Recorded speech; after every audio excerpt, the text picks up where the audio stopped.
In the quiet towns of northwest Nigeria, the school bell once signaled a promise of a brighter future. Today, for many, it rings with a note of fear. This is the story of a generation at risk, where the simple act of going to school has become an act of bravery. Welcome to the heart of Nigeria's kidnapping crisis. It started subtly, then escalated with terrifying speed. Armed groups, locally known as bandits, began targeting schools, seeing children not as students but as currency. They stormed schools, often in the dead of night, herding hundreds of children into the vast, unforgiving forests. For these children, the nightmare is just beginning. They face long marches, starvation, and the constant threat of violence, all while their families are plunged into a desperate race against time to raise impossible ransoms. Take Zamfara State, an epicenter of this crisis.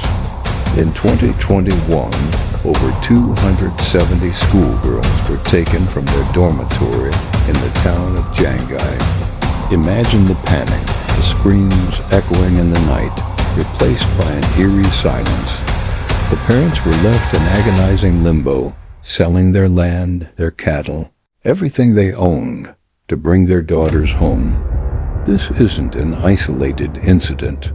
Chibok, Dapchi, Kankara, Kagara, the names of these towns have become synonymous with mass abductions, each one a fresh scar on the nation's conscience. So why is this happening?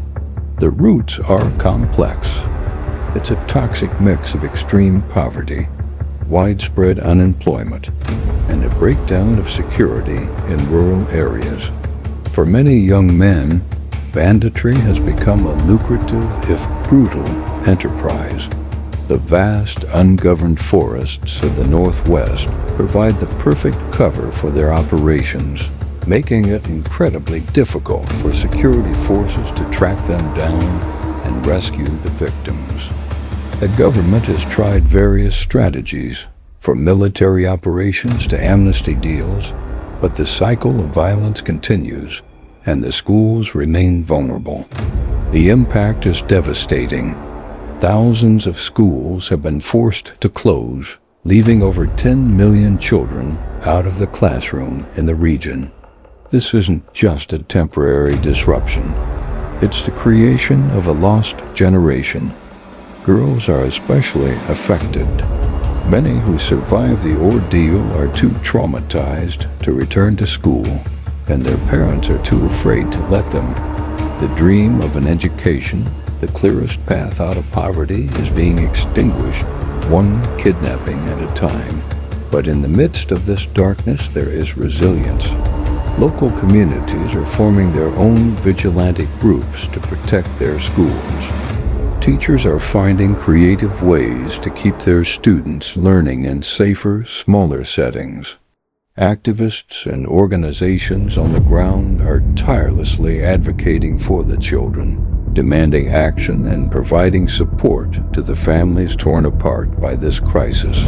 They refuse to let fear win. The situation in northwest Nigeria is more than just a headline. It's a profound human rights crisis. These are not just numbers. They are children with names, dreams, and the right to an education in safety. Their voices are being silenced, and their futures are being stolen.